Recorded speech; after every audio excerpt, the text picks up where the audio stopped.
All right, we're going to go ahead and get started. My name is Rangel. I'm the judge of the 379th Criminal District Court here in Bexar County, Texas. That is a felony court. We handle felony trials starting at the capital level, theoretically death penalty type cases, although those are very infrequent nowadays, going down to state jail felony.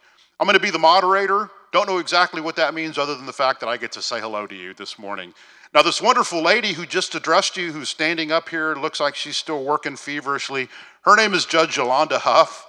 She is, yes, let's give her a round of applause.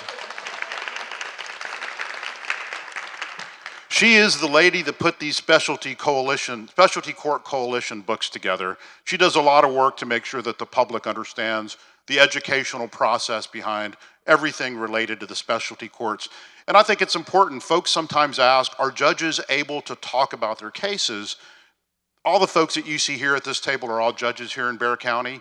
The answer is no. Judges can never talk about pending cases, but it is incumbent upon judges, according to the Texas Supreme Court, the Court of Criminal Appeals, and the rules of ethics that we follow, that we do what we can to educate the public. And Judge Yolanda Huff has done a good job in doing that. And frankly, all these judges have done a great job in coming forward and wanting to get the community to understand what the process is. I'm going to tell you a little bit about how this is going to run. Each judge is going to have an opportunity to introduce themselves to you for 5 minutes, tell you a little bit about their court. There's going to be a video. We'll be talking about the specialty courts here in Bexar County. Then at the end, we're going to leave 10 minutes for question and answers. So if you have a question that you want to ask any of the judges or myself on this panel, please write that down if you're able and come on up and hand that to me during the presentations, okay? So recognizing that, I run what is called the Felony Mental Health Pretrial Diversion Court. That is a newer court. It's one of the newest ones in Bexar County. We don't quite have the funding for it yet. We've been operating with Judge Yolanda Huff's mental health court. And so with those resources, we currently have about 40 participants. We're maxed out. Hopefully we get some resources coming. We have done a grant application with the state in October. October the 1st is when our new budgets kick in. And for us, the idea is if somebody's charged with a felony offense, very common, somebody has a high-risk, high-needs participant who has been accused of a crime. Let's say they're going through a mental health diagnosis process and they're not medicated, they're having some sort of an issue. Very common. Police officer comes up to them, and in the course of that confrontation between law enforcement and the participant, maybe somebody spits on somebody, they resist somehow, then they get charged with typically a third-degree felony. That is a harassment of a public servant or an assault on a public servant. They come into the court before their case is adjudicated, which means they have not yet pled. They enter into a contract with the district attorney's office. Our DA's office here has some prosecutors that understand the concept of specialty courts, and they work very hard to make sure that we get the right folks into the court. They apply. Those applications can come from criminal defense attorneys, from other judges, or again from the DA's office. Some of them come directly from state hospitals. So they come into the court. It's a minimum 1-year program that could be extended another 6 months. And if they successfully complete the process, then their case is finally dismissed.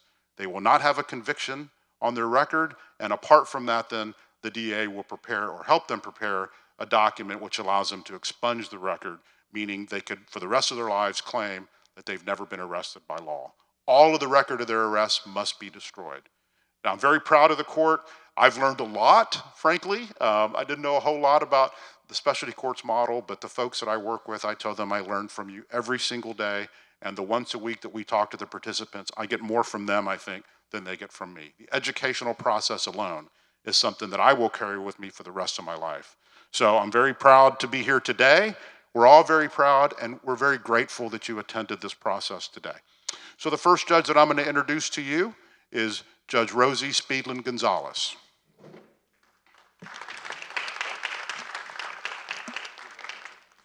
Buenos dias, everyone. I am the co-founder, I say co-founder of Reflejo Court because my wife, who many of you may know, Dr. Stacy Speedlin-Gonzalez, a local therapist and counselor who owns her own clinic, helped me write a bill, House Bill 3529, that created Reflejo Court. It is a court of first impression. It is the only one of its kind in Texas. There's one in Ohio and one in Miami. It addresses the offender behavior. It is a domestic violence court, but it is for first-time offenders of family violence with the substance abuse issue. No one else qualifies. Second time, third time, sorry, you're out of luck. We take a plea from the defendant before they start the program. I hold that plea in abeyance. That's my hammer. You don't finish the program, you'll go straight into general population probation, and you will be, on paper, a violent offender. When that happens, folks, they lose a lot of things for the rest of their lives. Education, sometimes children, job opportunities, housing, the right to protect themselves. That's what they lose. If they finish the program successfully, as you heard Judge Rangel say, they get their case dismissed and expunged. So they don't have a record, and they can continue their lives sober with their trauma addressed. So I'm going to disclose something to you now. There is a narrative in our community that family violence is a man's issue. It's a machismo issue. Please help me dispel that narrative. I just lost a friend 2 nights ago. He was murdered by his wife. She committed suicide an hour later. The Chavano Park issue couple. He was an attorney. Judge Rangel knew him. I knew him. This is not a gender issue. This is a behavioral issue. And we are committed to providing for Bexar County the healing that we so much need, because it results, if it's untreated, in you all having more clients and we having more victims. But if we get them early enough, we can heal them and we can give them that opportunity to succeed in life. And that is what Reflejo Court is all about. I'm available to answer any questions. Some of you may have our push card already. We're going to watch a 15-minute video after the other judges introduce themselves. You're going to see the fruits of our labor on that video. And I hope that you are impressed by it. And if you are, I'm going to do one call to action, one ask of you. Please call Commissioner's Court and demand that they fund us. Thank you. Judge Erica Dominguez is next. Good morning, everyone. Thank you for being here today and taking the initiative to learn about the specialty courts and what we do here in Bexar County. As you see, there are multiple specialty courts here. It really depends on the type of charge, the person, the diagnosis, and it's important that you pay attention to what each court has, because this person who is arrested may qualify for multiple courts or maybe just one court. But I do encourage you to read the resource book. The criteria is in there for each specialty court, what they're looking for, their criteria, what types of charges are taken in these courts. So it's very important that you take that resource book home. Do not leave it on the chairs. Pass it out. If you want extra, I know Judge Huff has a whole box of them. Please don't be shy. Grab 10 more. Pass it at your church. Pass it at your youth groups. Pass it to anywhere that you're going, because really the communication that we give to you, we're hoping that you can pass it to someone else. We don't see everybody who is arrested, but you know someone who may be arrested. And so it's important that you're also making those referrals and letting them know that we exist. These are specialty courts that are helping people in our community. And I had a slide. I'm Judge Erica Dominguez. I preside over County Court number 6, which is also the Veterans Treatment Court. So we only have veterans in our court or active duty members. As you are aware, this is Military City, USA. And we have a lot of veterans in our community.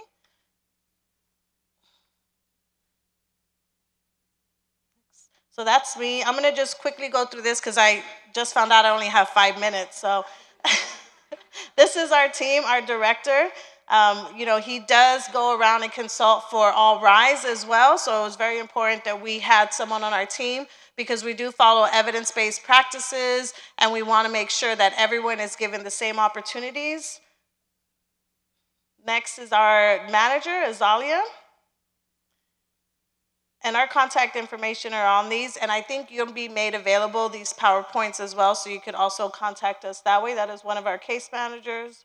And then this is our team. So why a Veterans Treatment Court? It's important that these veterans, and I'm also a veteran, I served for 8 years in the Air Force, so it was very important. Thank you. when I decided to run to be a judge, you know, one of the reasons I did decide was to preside over the Veterans Treatment Court. Having served, we have a unique set of circumstances that not everyone else is dealing with. You know, we have, I've served in Operation Iraqi Freedom. I served in Operation Enduring Freedom. And so when I'm deployed and I'm seeing the things that our soldiers are coming back with, and when I was deployed overseas in Southwest Asia, I had every branch that we were deployed with. There was no distinction in whether you were Marines or Air Force or Army or Navy. You know, we had the Royal Navy there. It was every branch that was there, and it was all hands on deck. It was during the time we were in Iraq. And so we come back with a different set of circumstances. We come back wanting that camaraderie. We are very structured, and so when we put that back into our court with our participants, they really do well. They go back into what we remember, right? Because most of us have joined when we were really young, at 17, 18 years old, and now we're coming out of the military, transitioning, and we have mental health diagnoses, we have substance use, and so getting them connected into these treatment courts and into the Veterans Treatment Court. We also have a felony Veterans Treatment Court. I know we have a representative from here, from the felony Veterans Treatment Court. Any veteran, we would encourage you to apply, regardless of the charge, because we have a team that will look at the legal criteria and see if you are eligible. And it's important that you just at least try. We do connect you to nonprofit organizations in our community, so we have Endeavors, Crosspoint, American GI Forum, and of course the Veteran Affairs. Some of our veterans choose not to go through the VA, and that's fine. We have other nonprofit organizations. As Judge Gonzalez had mentioned, we are trying to push Bexar County and their budget to give us general funds for these positions. So if you are out and about and you see any of the commissioners, let them know that these programs work, and we're trying to get on the general fund so that we can sustain them. All of these programs are at max. I have 118 participants in my program. I'm running the largest Veterans Treatment Court in all of Texas. I am at my max. Every judge is at their max. We need more money. We need more positions to sustain and help these, these people in our community get the help that they need. Thank you.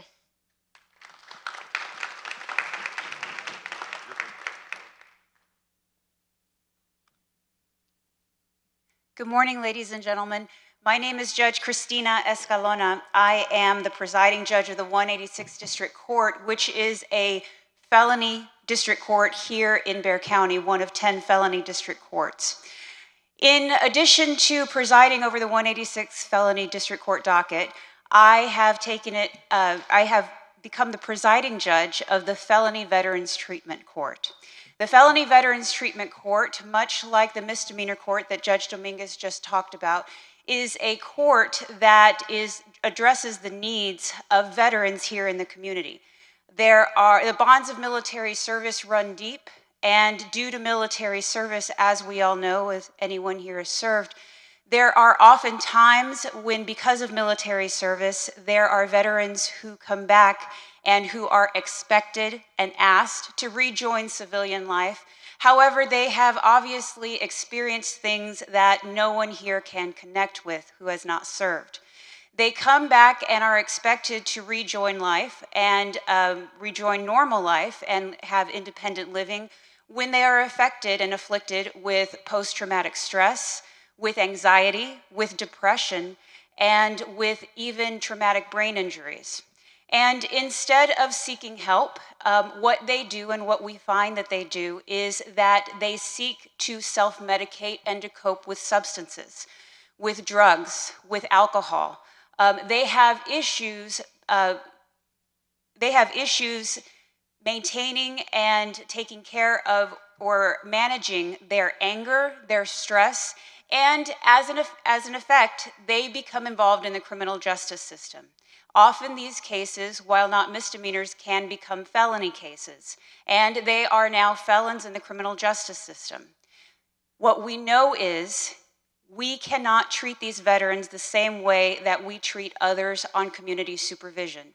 What they have seen, what they have experienced requires a special set of circumstances and a special team, not only to deal with their substance abuse issues, their mental health disorders, but to get to the bottom root of why these exist. And In answering that call, the Felony Veterans Treatment Court was created. It is a post-adjudication court, meaning that the veteran has to be on some sort of supervision. We are not, we require that they go through their presiding court, and then once they are placed on supervision, they come to us and our docket. Our docket, or our team, is made up of 14 staff members who work very well with each other. We consult with each other. We staff cases on an individual basis.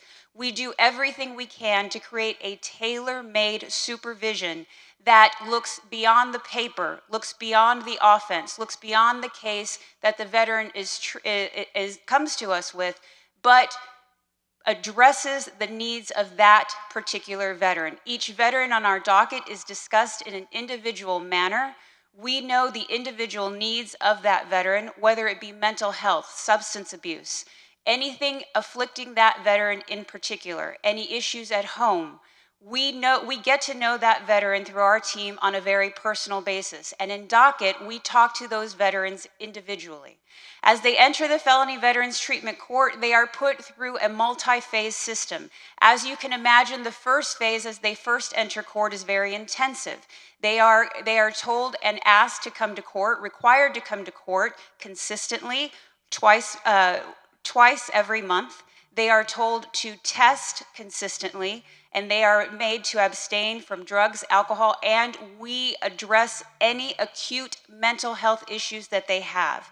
As they progress through the treatment court, through the phases, the supervision and what we address differs as they move towards more independent living and in an effort to rejoin society with tools to address themselves the issues that they have. We all know substance abuse issues, mental health issues never go away. It's a journey, but we give them those tools to navigate and to be able to cope with those issues on their own once they leave the program. The program is fantastic at reducing veterans in the jail. It is fantastic at reducing recidivism. Our statistics on those who have reoffended are fantastic, and that is because of the individual nature that we address these veterans with. It is the way that we can service these veterans after they have provided service to our country and to our nation. And so what we do is we have that goal to graduate them.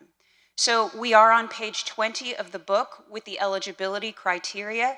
There is contact information. I urge you, we are trying to expand our outreach, and you can help us do that. If you have any questions, please give us a call, and we'd be happy to help you and walk you through our process. Thank you.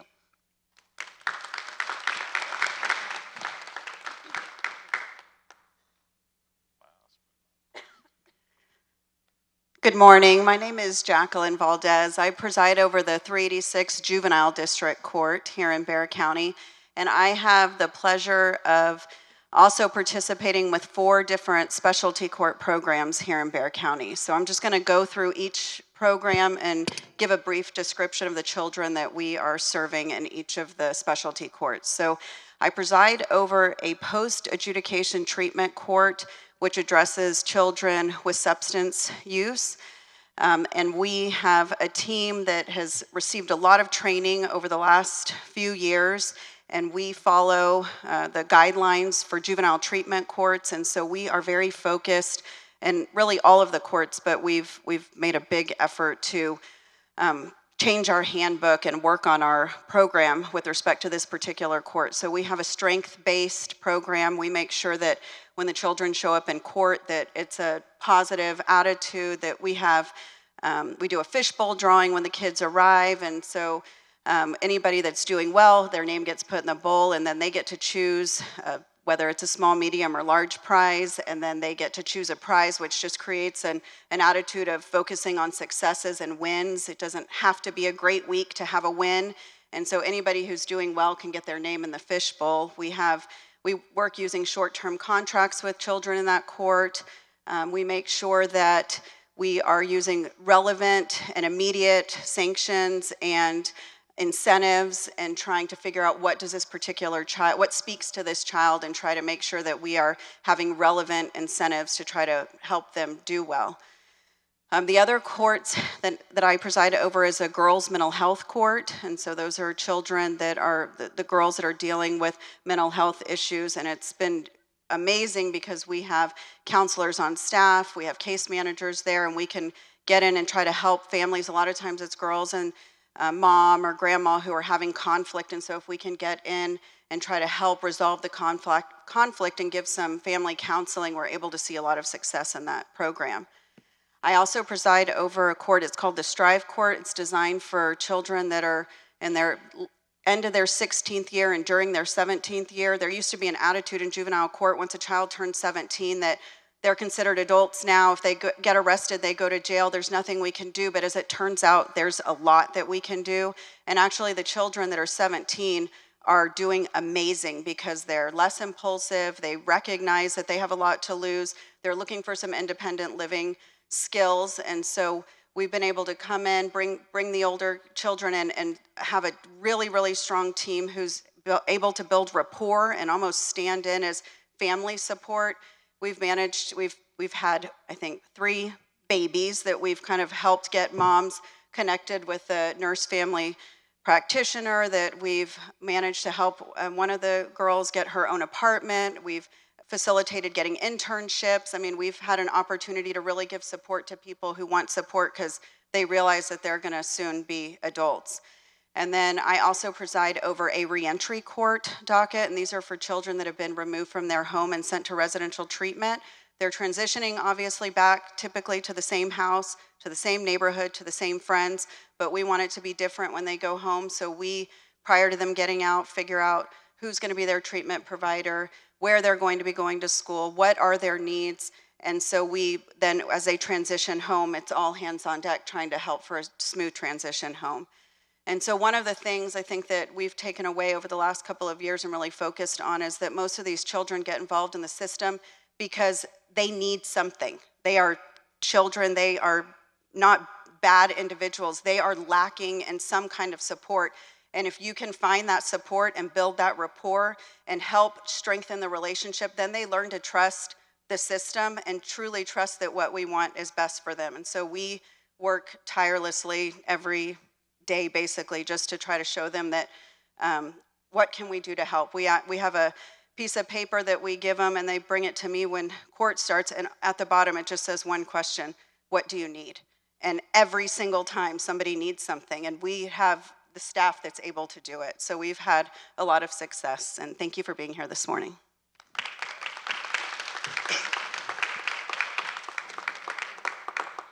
All right, now we want this to be an interactive forum, so please give these judges a round of applause for their presentations today. And we also know, look, judges are obviously important in the specialty court program, but they are one piece of a very significant team. Folks that come together with different perspectives. When we have these staffings, it always amazes me to hear the perspectives of these other individuals. So, if you're able and you are on a specialty court team, can you please stand up so we can acknowledge you and all the work that you do? Thank you so much.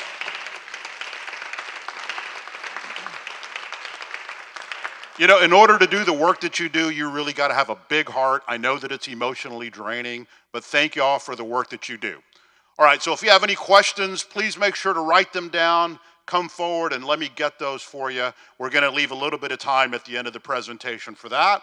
At this point, we're going to go ahead and queue up a 15-minute video that was put together by the staff and by Judge Rosie Speedlin-Gonzalez on the Reflejo Court.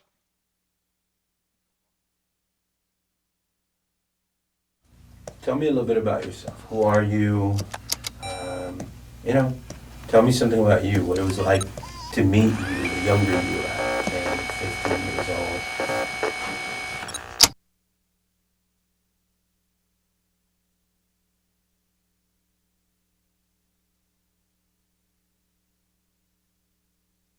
Everybody can run circles around you trying to give you what you need. If you're not accepting it, you're never going to heal.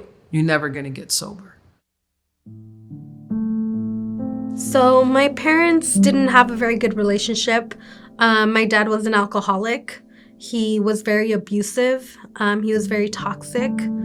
He was just not a very good human. And it took me a while to realize that. Like, when we were growing up, he would drink a lot, and we would have to run away to the neighbor's house because we didn't know what he was going to do to us or my mother. My relationship with my parents, specifically with my mother, that took a big toll on me because, I mean, I was a mama's boy growing up. I just always wanted to be around her. It was just a natural gravitation for our relationship. And then I started noticing, even before my teen years, you know, small things started changing. I think that really started when I was around 6 years old. I started to see a lot of different stuff that my family would do.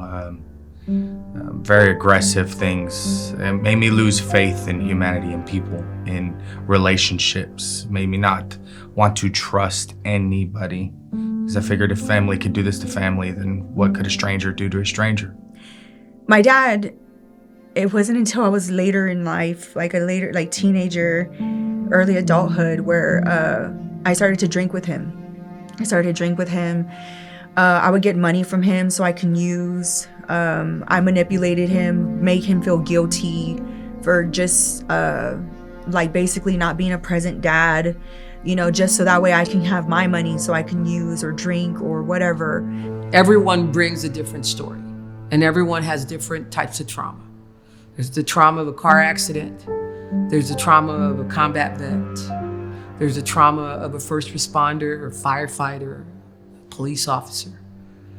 And then you have the trauma of an individual who's been carrying the weight of not feeling good enough, walking wounded, we call them, because they are adult survivors of childhood trauma, childhood abuse or neglect.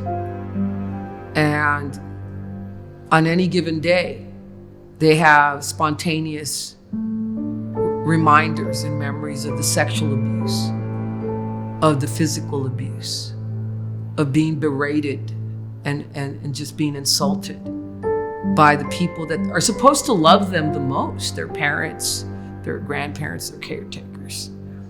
And they spent their whole lives feeling lesser than. I remember bouncing back and forth, mother to father, and the last incident that they had was I remember my father dragging my mother down the street by her hair because he caught my mom with another man. So she was kind of paying him back for what he did. And I remember he dragged her down the street, cops were called, nobody did anything. But there I was, just watching. They drink till they pass out, or they drink, do drugs to stay drinking to pass out. And then sometimes, you know, it would get violent. My dad would hit my mom. And, you know, he started hitting us too at a young age. So I just think just having that kind of environment as a kid, I thought it was normal to do these things. When I was in high school, I actually had a very toxic relationship. I started dating somebody at 14. He was very abusive, very physically abusive. Emotional abuse was also there. And he was constantly cheating on me. So, I mean, I remember those things, but not like of my family childhood traumas. I just remember being in an abusive relationship because that's the norm. My dad's abusive. Like, that's what I expect in return, is somebody to treat me the way that my father was treating my mother. And I thought it was completely normal. Probably when I was maybe 7 or 8 years old, when I had a more understanding of what was going on, I started finding, you know, needles in the trash. And when I was with my mother, you know, just a way to see how they were on drugs, and random people coming in and out of the apartment. And I think at that moment I started realizing, okay, like, this is not right. Like, these people look like zombies, you know, it's not right. and all we would do is just watch cartoons until, you know, it was time to eat or whatever the case was. So and then when she started going in and out of jail too, is seeing her there and, you know, all the broken promises, like I'm gonna change, I promise. And, you know, when you're young, I mean, you want that.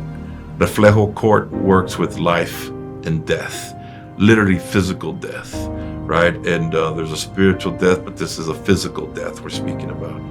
And they didn't have that fair opportunity in life to go to school and to be a normal student and learn, right? They came into school with trauma and mental health disorder because of what happens in homes. Things that they've seen are horrific. And so having this treatment court called Reflejo, you know, give them this opportunity to heal, first of all, themselves, to show them what love means, and to show them that people do care. We knew that a great number of defendants coming through the court were having substance abuse issues because they had gravitated towards substances as a way to modulate their emotions that were deep running, had been around for a long time because they started when they themselves were children. Out in the community, I hear a lot often when people realize the work that we're doing, they say, well, yeah, you need to heal them because hurt people hurt people. But this weekend, our volunteer who has emceed every graduation for us, Michael Quintanilla, said something very profound, que pegó deep, and it was just eye-opening. He said, healed people heal people. And that's where we want to be, because that's what's going to make our community safer and more peaceful and a great place for everyone to live in and the best place for all of us to raise our kid for generations to come. You know, one thing I can say today, though, is bottom line is I've gone from hating people, pure hate, and I mean hate, to wanting to see the light and love in people. I don't hate no more. I don't think there's an ounce left in me. I really don't. There's nothing I could hate. Everything today is nothing but love and compassion and understanding. I did not want to be in this program, but it turns out it's what I needed. Yeah. So if you trust and you're vulnerable, you'll absolutely see the magic happen, and you'll start growing and trusting yourself, being honest with yourself. And it's just incredible because that runs into being honest and trusting with your family, being honest and truthful with your partner. They've been there from day one until now, that graduation, and you know they're gonna be at the graduation supporting me and just cheering me on. So it's really exciting, and it's a loving family. Reflejo Court, it means, like it stands for, redemption. It's a second chance that I thought I didn't even deserve, but that they provided. And in the beginning, I thought they were against me just because of my own negative thinking. But at the end of the day, like, even till today when I realized that, like, they helped me more than I can even be thankful for. Like, I'm truly grateful for just the opportunity, like, helping me get over that hump and that surrenderness, and just to allow myself to dig deep and figure out what my traumas are. It takes a lot to peel back those layers, and some of those classes were harder than others because we had to, again, ask ourselves, like, the questions that we don't want to look at. And when you get deep and you're cutting into that onion, like, as in real life, you start to get your eyes watered, tear, because it's hard. Nobody wants to look that deep. Reflejo Court is a treatment court that gives opportunities to individuals that have lost hope. They've thought of committing suicide, or they've tried suicide and didn't work. For whatever reason, God kept them alive. To give them this opportunity, it gives individuals life all over again. Gives them another opportunity in life, an opportunity that was never given to them, from elementary to middle school to high school into adulthood. What the name of the classes are is exactly what I learned. I learned pathways to healing. I learned values. I learned just more and so much in depth with what my values are and the appreciation of these values and my appreciation of like my renewed empowerment. I would look forward to coming to class, you know, and I would leave very happy. I feel so grateful that it was just so much loving energy here with you, with my peers at the time, that it carried with me, and it still is with me. You know, when I first came to AIT, I didn't really know what the class was about, but it's honestly one of the best classes that, if not the best class in the program, that's really helped me break through.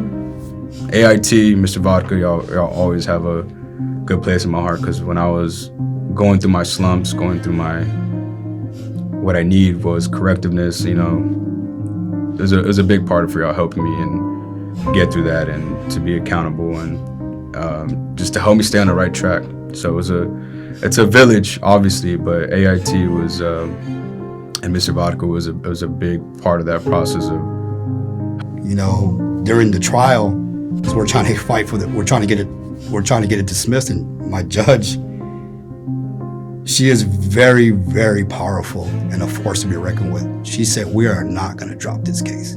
We are going to pursue this case with everything we got. And she did that. So next thing you know, I'm in Reflejo Court. Little did I know, this was something that was a scary thing for me, because I knew at that moment, this is going to bring out the real Alex. The real Alex from the time I was a little boy till now was going to come out. And the Reflejo program allowed me to grow, and I'm grateful. I'm grateful for the John, to Judge. You know, I mean, there's people that I got to meet throughout my process in Reflejo Court. You know, I met a great people that allowed me to grow. And it took me this long to realize that, you know, it took me to lose and to fall and to be where I'm at today is the best thing that ever happened to me. I am forever thankful to God Almighty for the gift of Reflejo Court. You're welcome.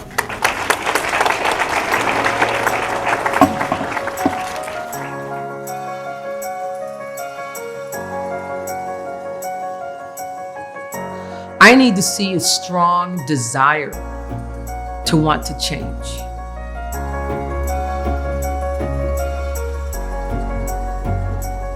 Every single one of my participants and graduates has changed my life. I want them to walk away having a sense of healing, of peace.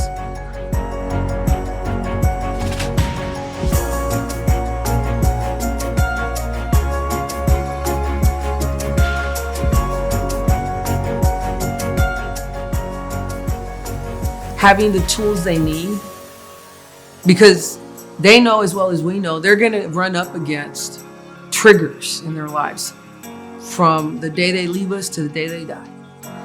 And we want them to be able to be well equipped to not react to those triggers, but respond to those triggers in a way that is not going to lead them to use violence again.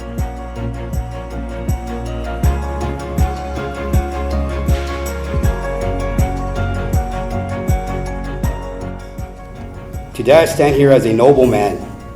Now I can lead, John. For that I thank you.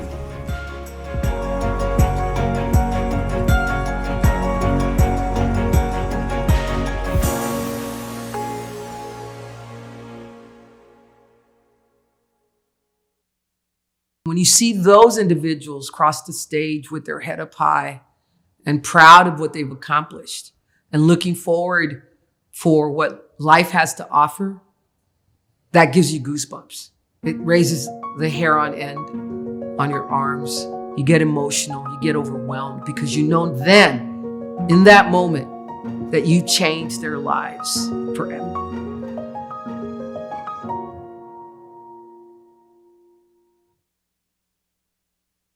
Well,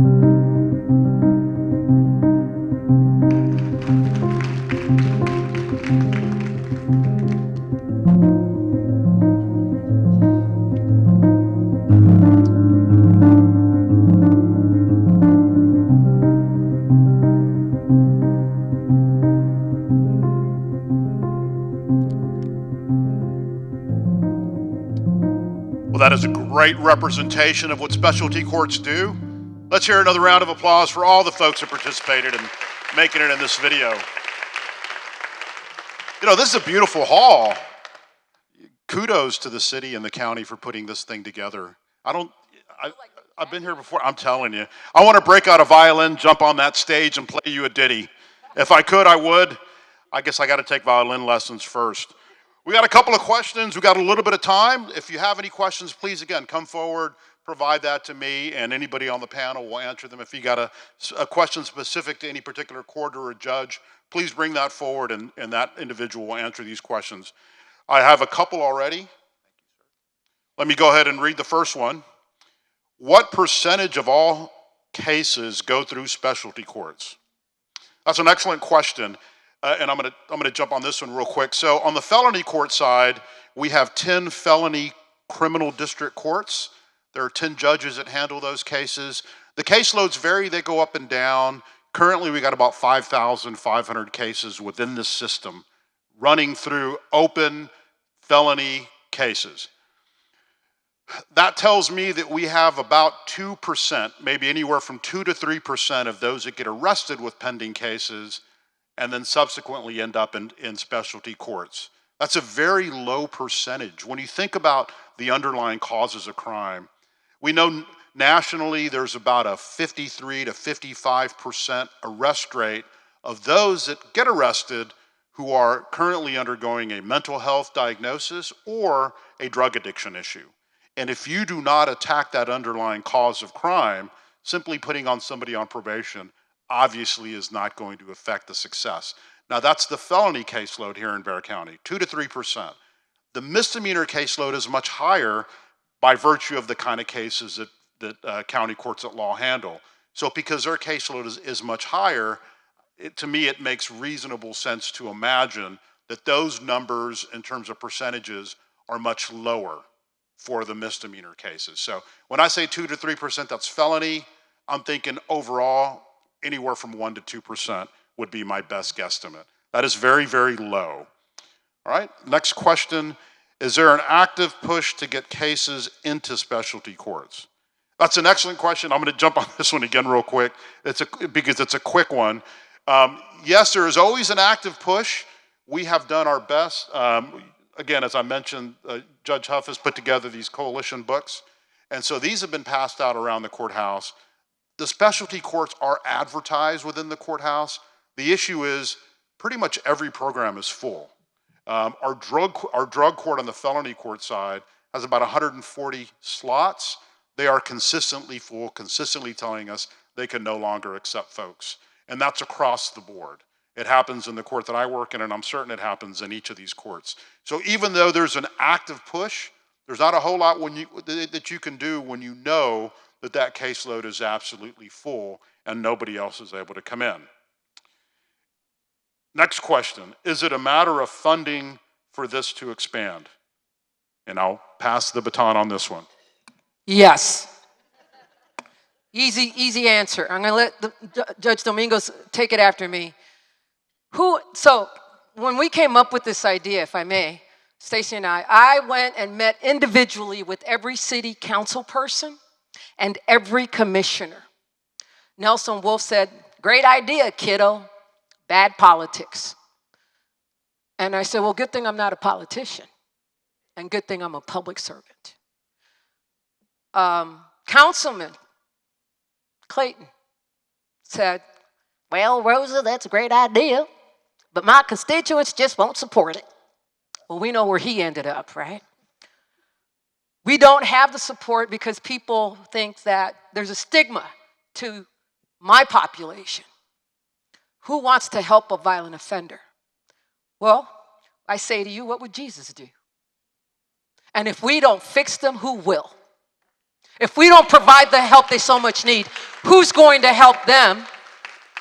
Because we're going to end up at a lot of funerals. So please, I beg you to beg Commissioner's Court to fully fund us. And my answer would be always. We always need funding. Most of these courts are funded on grants. Salaries will increase, grants do not increase. We end up in a deficit. We are pushing the county commissioners to fund all of the specialty courts here in Bexar County, either the felony or the county courts. We always need funding. If anybody is willing to donate and provide, a nonprofit organization or a grant to any of these specialty courts, we will graciously accept those. But we are always looking for funding. We're always looking to expand. The percentage of people that are coming into the specialty courts is very low, and we are actually helping people every single day. And instead, they're ending up in jail or back into the streets recommitting crimes. So as far as the Veterans Treatment Court, we are funded through the Texas Veterans Commission. The Texas Veterans Commission looks at our statistics, at the work that we do, at the people that we help, and we are directly funded through them and other sources. We welcome any contributions. We welcome anyone who's willing to fund and to grant us the support. But we primarily get a lot of our funds for the majority of our program through the Texas Veterans Commission. But in order to get those funds, we do need to show them the people that we're helping, the work that we do, that we are doing our best to outreach to the community. And again, that is where you can come in and help. The Felony Veterans Treatment Court is not full, unfortunately. We are looking for opportunities to help veterans. We are doing our best to outreach both in courts and at the jail. We are doing everything we can to contact these veterans and get them in our court and to show the Veterans Commission that we're doing everything we can to help veterans.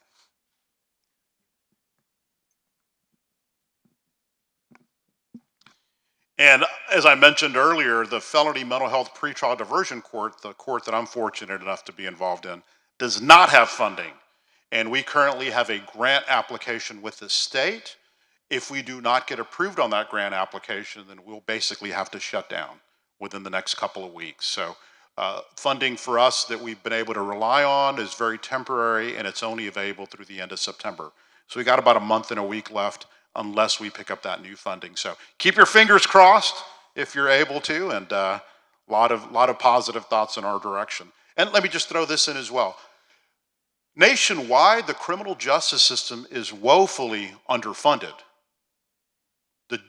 The jails are underfunded, the courts are underfunded, the prosecutors' offices are underfunded. And what happens is when there's a gap within the system that relates specifically to that underfunding, folks tend to look at the justice system and call it a failure. If there's not enough funding related to do these specialty courts, folks are looking at the system and thinking of it as a failure. And the reality of it is you cannot be successful at anything unless you do it right. You can't do anything given 20% of the resources that are required and expect success. So if you want these courts to be successful, if you want folks that get arrested that come into the system to come out a changed individual, or at least have certain tools that will carry with them for the rest of their lives, then we have to do something about that. So funding is significant when you're dealing with folks that are broken, that require the assistance, and that are out there committing crimes as a result. And let me throw this out. We see this all the time in the mental health courts. If somebody has a mental health diagnosis, in Texas, we do not have provisions to make sure that folks are insured. They do not have the ability to get the medication that is required if they have some sort of mental health diagnosis then that would cause them to have an episode, especially in a public way, then you know where they're going to end up. They're going to end up in the criminal justice system. And is that where we want these folks to end up? Do we want these folks to be labeled with the tag of criminal, a black mark for the rest of their lives, only because they were financially unable to treat their diagnosis? These are things for us to consider. These are excellent questions. Here's the next question. Is it possible to have an adult involuntary admitted into a mental health drug rehab facility? And I'll just start this off. No. In the Felony Pretrial Diversion Court, they have to agree to come into the court, because what happens is when they get arrested, they have a case that's pending. That case then, pending, would have to be put on hold, which means it would have to be at least a year of a motion for continuance granted by the originating court before it comes over to the felony pretrial diversion court. So all the specialty courts are voluntary, which means if they don't agree to come in, we can't help them. The number one factor to these participants, this is science-based, succeeding, is their desire to want to change. You can't force somebody into this program. They need to come to me, in my case, and say to me why they want to be in the program. What is their level of desire? That's the number one factor to success. So no one is forced into that. And if they want to do the program, now we're talking court orders, and now they got to comply. All right, next question. Do any of the specialty courts accept referrals from outside of the legal system, i.e. Center for Healthcare Services? The answer is yes. Yes, referrals can come into the system from outside sources, but obviously once the referral is made, it's up to those within the system to make that determination as to whether or not they'll come into the system. They have to have a case open, okay? It's not open to the public. You must have been charged with something, okay? That's the answer. But if you're at the Center for Healthcare Services, if you're at another community agency, and you know this person has a case open, and you think they can benefit from a specialty court, just like Judge Rangel said, yes, refer them. Call the judge's staff and let them know. Now, I'm fortunate in a way that I haven't practiced law in 16 years off the bench, but I remember folks coming in that would come to me and say, Ron, I have this situation, this son, daughter, loved one, whatever the situation is, and they need help. They need help. Can we put them into a program that is within the court system? And the answer is no.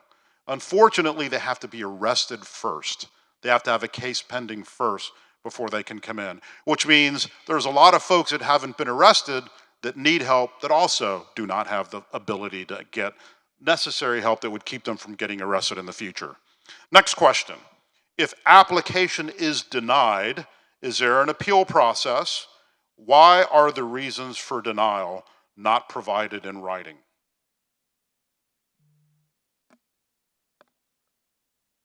They're oftentimes denied because, in our case, the district attorney is the first stop for them. They have to consent to that defendant participating in our specialty court. One. So the DA could say, you don't qualify, you have a felony pending, you have a prior offense that keeps you from doing this program. They're entitled to their due process, I would say. You want to challenge that decision, take it up with the DA. Now, if they get past that and we get to a staffing where we review the proposed participant and the team decides, you know what, Judge, maybe this is a better suited participant for mental health court. Hey, they're a veteran, let's push them to veterans court. So we look for alternatives, but I will stick to my answer. You get your due process. You want to hear why you're not accepted? Let's put it on the record, let's have a hearing, and you'll hear it, and then you can appeal that decision. See how far you get. That's all I got to say. We are funded on the Texas Veterans Commission as Judge Escalona's court is, and so our grant will also have parameters that we have to stay with. Some of our community partners also have parameters. For example, they would not be able to treat someone with a record of a sexual offense, and so those are also disqualifiers that are written into our memorandum of understanding with our community partners as well. Just from the juvenile perspective, we maybe a few years ago didn't have real clear requirements for participating in the court. It was we would come in, staff the case, we would all talk, and then kind of make a subjective decision about whether we thought a child was appropriate for the particular court. But obviously that can lead to inequities, and we want to make sure that our court is not just designed for one certain type of kid. So we've come up with some really objective requirements for participating in the different courts, and we staff the case, and as we kind of start talking about whether we think the child's appropriate, typically somebody will bring us back to, well, do they meet the requirements? If they meet the requirements, then they can participate in the court, and that's it. And that way we're not just picking kids that we want to work with or just running the risk of having inequities within our program. All right, we got a couple minutes left, and I'm just reading these in the order that they came in. The next question, if you are rejected by Judge Huff's court because you are a felony and assault on a public servant, are you automatically referred to Judge Rangel's court? That's a good question, and we have had those issues come up before. Now, county courts at law have a different jurisdiction than a district court, and because they have different jurisdictions, they can't pass cases between the two. I am unable to walk into a county court at law and preside over it unless I get special permission from one of the judges to do that, and then the same works the other way. We can appoint each other to handle these cases, but we can't take cases from each other from one jurisdiction over to the other. And I guess what the question is saying, if you are a felony case and assault on a public servant, that's a felony case. So if you have a felony case and the case has not been adjudicated, you could come into the felony pretrial diversion court. If you have a misdemeanor case pending and the desire then is to go into the mental health court, then you could go into Judge Yolanda Huff's court. Excellent question. Next one. I'm currently a participant in family childhood court. It is amazing. Good job. Kudos to you.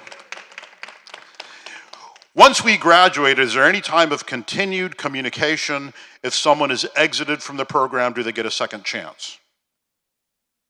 I think we all have different stages of alumni groups. We encourage the graduates to stay connected to the courts. We tell them we're not going away. If you need help, we're here. We're still here for you. So they're encouraged to stay in touch.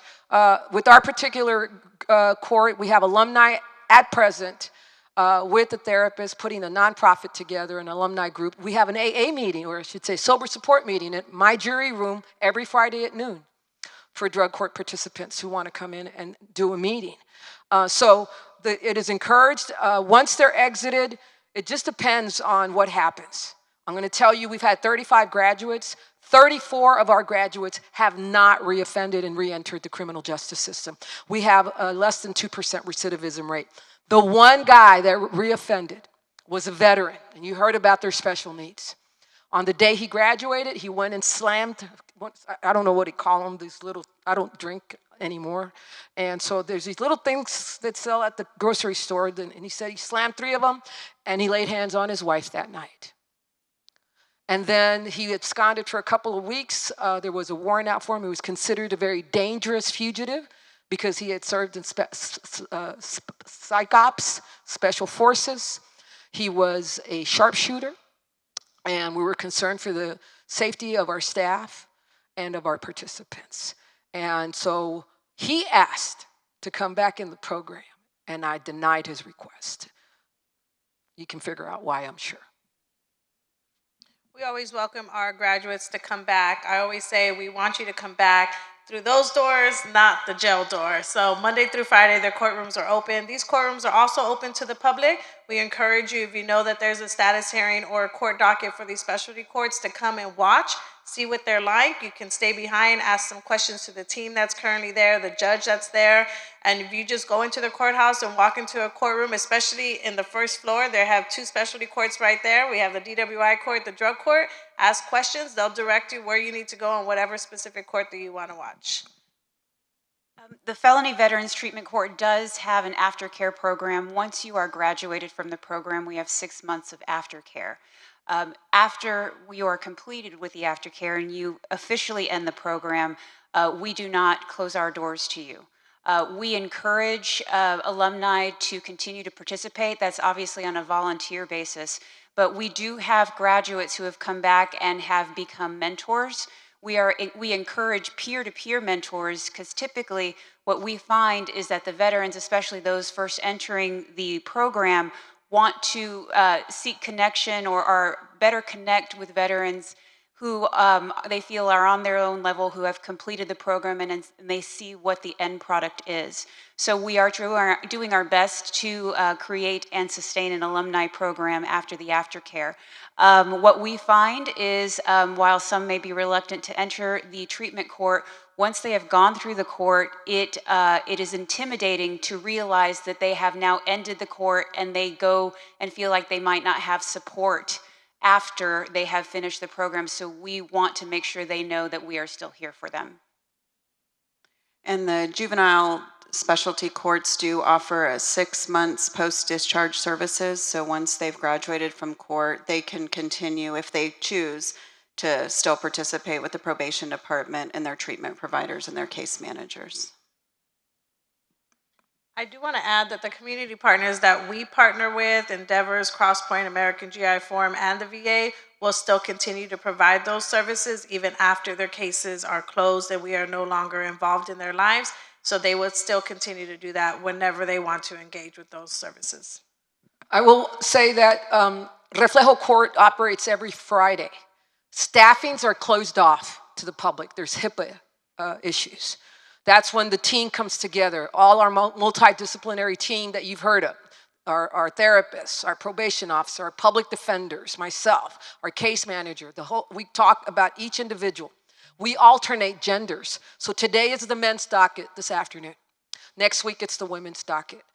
Every quarter we bring them together to strengthen their relationship skills, right? So there are some limitations as to the exposure they get to the public. Everyone on that video signed a release of information and a release to be able to put them in that video. Those are all graduates, okay? And so like Judge Rangel said, we're not talking about open cases right now, but we can tell you about the mechanics of how we operate. And in the mental health courts, they are referred to the Center for Healthcare Services. They do have the ability to continue programs within that particular facility. And we all know that within a very short period of time, a couple of years after they graduate from these programs, it's vital that they stay connected with services. It's vital that they continue. That is a very vulnerable period of time for them. We got about a minute left. Last question, are expunctions only available through specialty courts, or can a felony be expunged without specialty courts? The answer is yes. There's all sorts of ways that an individual would qualify for an expunction. And if they don't qualify for an expunction, then there are other ways to have the record sealed called non-disclosures. Thank you very, very much for being here today. Let's give it up again for these judges that gave up their valuable time. Thank you for coming into the court.